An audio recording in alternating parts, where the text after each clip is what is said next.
This is Matt from Wrestling Unlimited, here to review Fastlane 2016. And what else can I say about Fastlane 2016, other than it was just like Fastlane 2015? It was a largely forgettable show, and a show that turned into one colossal, gigantic waste of time. It was a show, once again, for the second straight year, that had a terrible concept going into it, a forgettable card going into it, and leaving the show, it really did not accomplish much except the usual WWE BS. That's pretty much all I can say about the first two Fastlane pay-per-views. Now, of course, in 2017, they're probably going to fire right back with a third one because the third time's always a charm, right? Right? Wrong. The first two Fastlanes have been terrible. 2015 was one of the worst pay-per-views I've ever seen. 2016 may not have been as bad, but it definitely was not a whole lot better. There were so many logic fails. There were so many booking fails. It was just a show that I go back on and I have to poon, and I have to criticize, and I have to hate because of just how stupid the WWE can be. And in this case, the WWE was very, very stupid. Where do I begin with the WWE stupidity? Why don't we kick off with the pre-show? You finally give the United States champion at least a little bit of shine, even if it's the little bit of shine like a flashlight. You finally give Kalisto, the United States champion at the time, something to work with, something to work off of, somebody to work with Alberto Del Rio. You put them in a little program. Even if it's not the greatest thing since sliced bread, it is still good enough to be put on a pay-per-view. And what better way to emphasize the blow-off of a feud and a stipulation that fits the feud than to put it on the pre-show? Yeah, the WWE did that, and they put this 2 out of 3 falls match between Kalisto and Alberto Del Rio for the United States Championship on the pre-show for all of you to enjoy. Sadly, I did not enjoy its presence on the pre-show, but I did enjoy the match, which again makes me wonder why the WWE decided to put it on the pre-show like they do with every freaking pay-per-view. That is just one of the many things that bothered me about Fastlane 2016. Let's kick off with another thing that bothered me. Becky Lynch and Sasha Banks defeating Team Bad. Now, sure, this match opening the show was actually a pretty good idea. You know, you get Becky Lynch and Sasha Banks, they're the two most popular women on the roster. You immediately put them as the opener of the show, which means you know the crowd is going to get into it. But this match just was not that great. And this match would have been a whole lot more and a whole lot better if I hadn't already seen this match or this type of match on Raw every single week leading up to the pay-per-view. It's just the same stuff we get all the time. And instead of this match feeling like a legitimate big tag team opening match on a pay-per-view, it felt like an opening match or a 1-hour main event, or a 2-hour main event, or even a main event of a Raw or a SmackDown. And my other complaints about this match, well, here's one, for perfectly honest here. Why the hell is somebody like Tamina, this big, bad woman, running away from scrawny, skinny, tiny little Sasha Banks? And I know that description doesn't really sound great.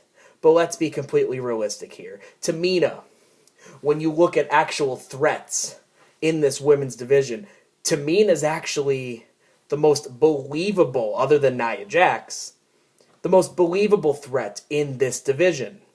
And you're having her run like a coward away from the babyface. I'm really, really getting tired of WWE putting their heels immediately into the cowardly chicken you-know-what type of role.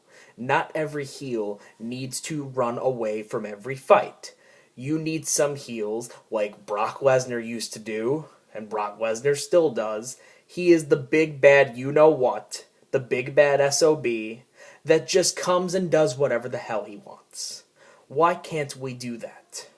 Which is why I question why some of these heels today need to win in a dirty way. It doesn't work all the time. And another thing that bothered me about this match, and it doesn't really bother me with this match, but it just bothers me overall. When is the WWE ever just going to give Naomi something? When is that going to happen? Because let's be completely realistic here. If you're talking about good female athletes, she's one of, if not the single best on the roster. Especially if you look at her now in November of 2016, you look at her and she looks different from everyone else. She's actually getting flashy entrances. She's actually getting featured like she's different, like she's fun, like she's cool. She can actually wrestle in the ring. She has a little bit of a personality. When is Naomi ever going to get a win? When is Naomi ever going to get something to work with? When is Naomi, ever going to win the women's championship? Please, tell me, when is that going to happen? Because it hasn't for the past 3 years. And it's pretty much long overdue. And you really need, especially on SmackDown, to start emphasizing their women's division, because right now their women's division is a lot better than the Raw women's division. And I don't even think it's close. But, let's be honest here. You need to give Naomi some kind of a shine. Because she's got everything that anyone will look for in a woman. Just from the look, just from the uniqueness, just from the wrestling ability, just from pretty much everything. Then you get Kevin Owens versus Dolph Ziggler. This match really didn't begin to pick up until the 13th or 14th minute of the 15-minute match. This again felt like a Raw match or a SmackDown match that I'm pretty sure if I go back to an episode of Raw or an episode of SmackDown over the past 2 years, I'm probably going to see a match similar to, if not exactly the same as this one. It did not pop. It did not feel like anything special. It didn't feel like a big deal. And I'm getting so tired and so frustrated. And this happens at every single freaking show.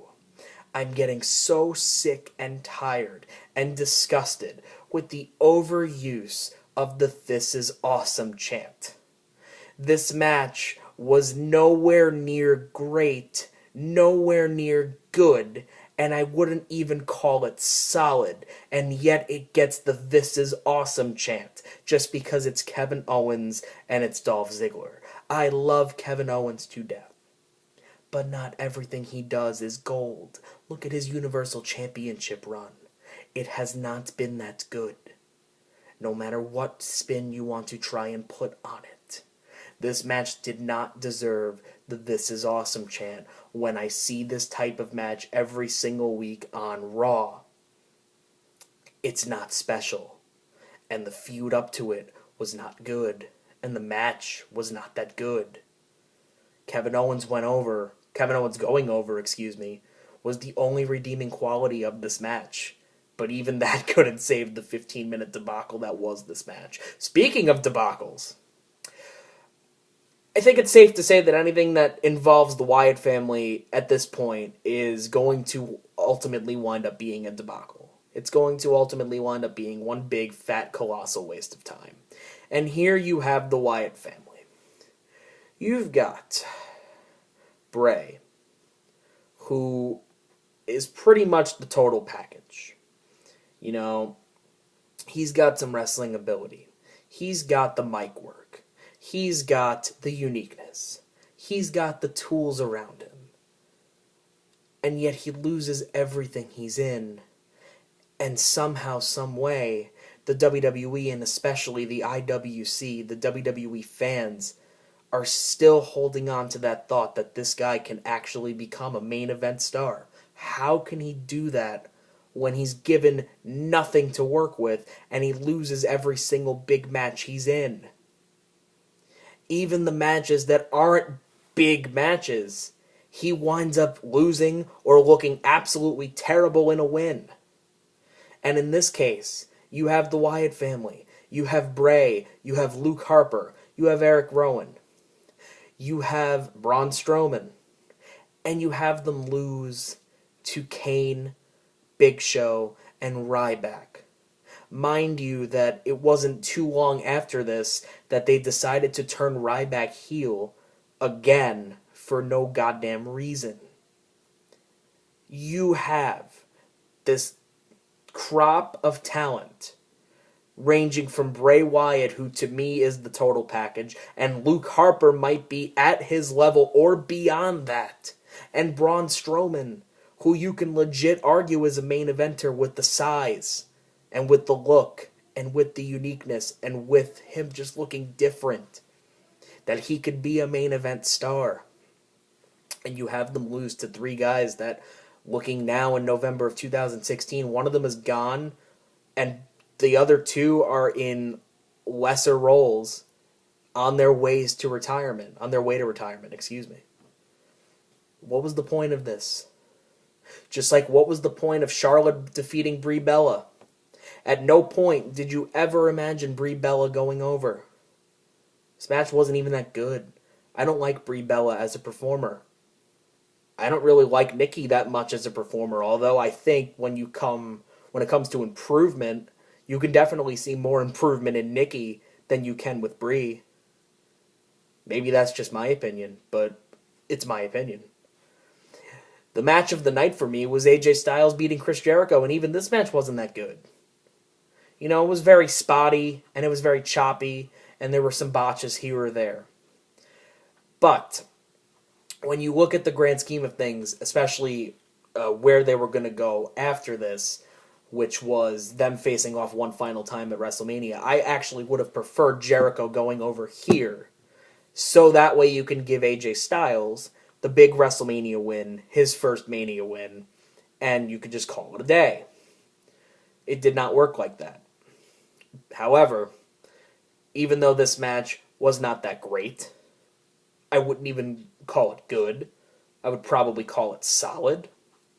This match was my match of the night, but that's not really saying much. You know, going back to the pre-show match earlier, you have this pre-show United States Championship match, 2 out of 3 falls match. A match that actually has a little bit of purpose, a little bit of meaning. And you put that on the pre-show, and instead of putting that match on the actual show, you save that spot for Curtis Axel defeating R-Truth.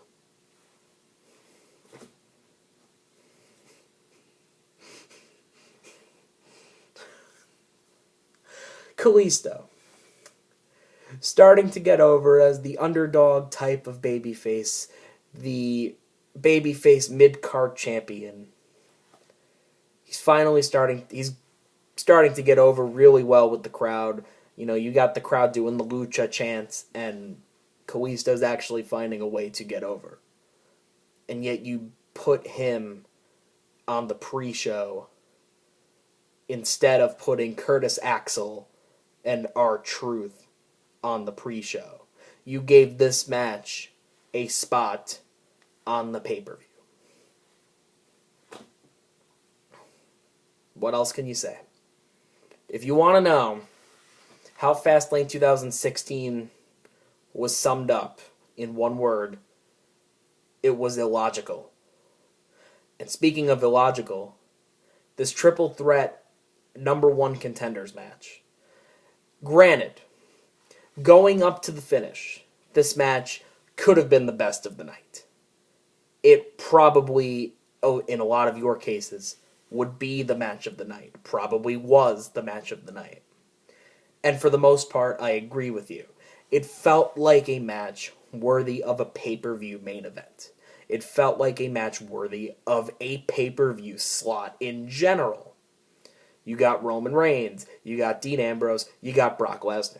You know where you're going to go with Dean and Brock going into WrestleMania. You know where you're going to go with Roman and Triple H at WrestleMania. So the finish itself was predictable. But predictable doesn't always have to be a bad thing. It can sometimes be a good thing. But when you are trying to replace John Cena as the number 1 top guy, you should not replace John Cena with another John Cena.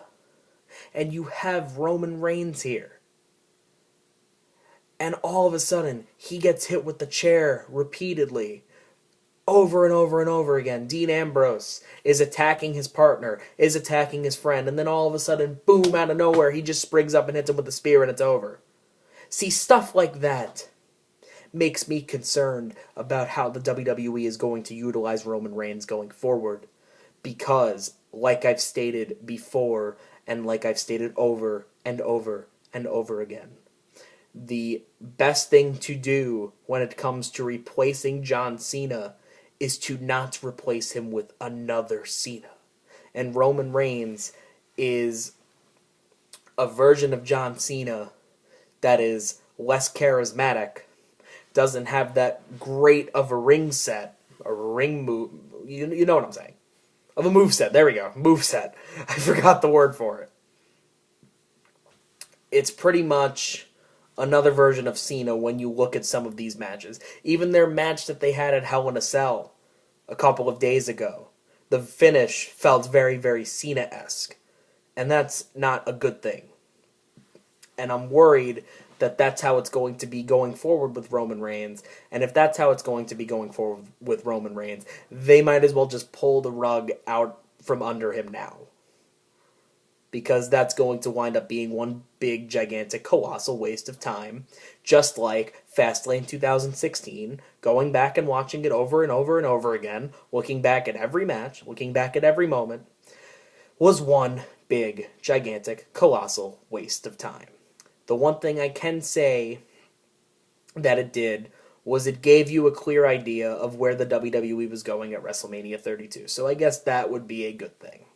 Other than that, I didn't care. This pay-per-view was not good. It was definitely one of the worst of the year. And that's pretty much all I gotta say.